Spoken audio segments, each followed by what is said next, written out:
Quand on part à la fraude, par exemple, on ne connaît pas sa partenaire, ou lorsqu'on laisse la partenaire conduire le combat, comme on le dit, et qu'elle est au-dessus, ça peut arriver que finalement, le pénis se trouve fracturé.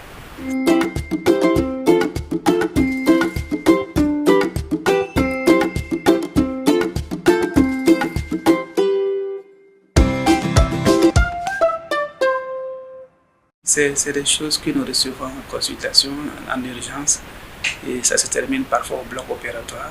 Voilà. Nous en avons déjà reçu.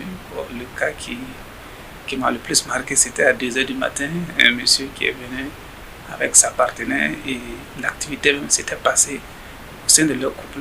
Voilà. Mais peut-être parce qu'il y a longtemps, ils s'étaient vus sexuellement et l'envie était très forte. Donc, ils sont allés à l'intimité. Et ça s'est terminé par une fracture.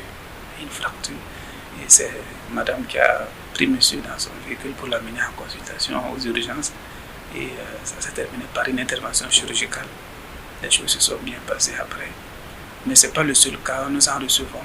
Les fractures de verge sont le plus souvent liées à ces rapports sexuels brusques, ou en tout cas avec moins de prudence, ce que nous on appelle le faux pas du coït. Ça veut dire que pendant le rapport, lorsque on est un peu pressé, lorsque on ne maîtrise pas bien sa partenaire, bon, pour ce que parfois on parle de la fraude. Quand on part à la fraude, par exemple, on ne connaît pas sa partenaire, ou lorsqu'on laisse la partenaire conduire le combat, comme on le dit, et qu'elle est au-dessus, ça peut arriver que finalement le pénis se trouve fracturé. Alors, le rapport sexuel est supposé apporter du plaisir. Donc, au cours de cette activité de plaisir, s'il y a une douleur quelconque qui venait à s'installer, ça doit tout de suite alerter. Voilà.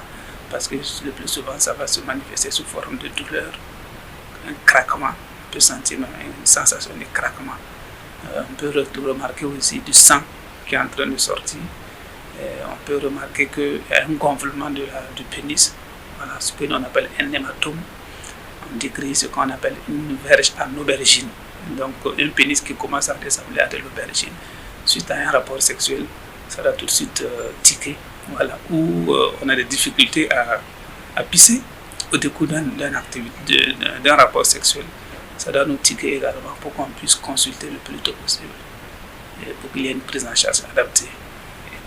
On parle de positions à risque. Les positions dont on a citées, on n'a pas dit que c'est déconseillé, mais c'est des positions qui peuvent donner plus de risques ou de malchance que ça arrive, mais ça ne veut pas pour dire que c'est déconseillé. Donc lorsque le couple, il y a une certaine complicité dans le couple, ou en tout cas entre les deux partenaires, il peut bien prendre toutes les positions qui les donnent du plaisir sans que ça ne puisse arriver. Donc c'est vraiment rester à l'écoute de sa partenaire et de son propre corps, c'est vraiment le plus important.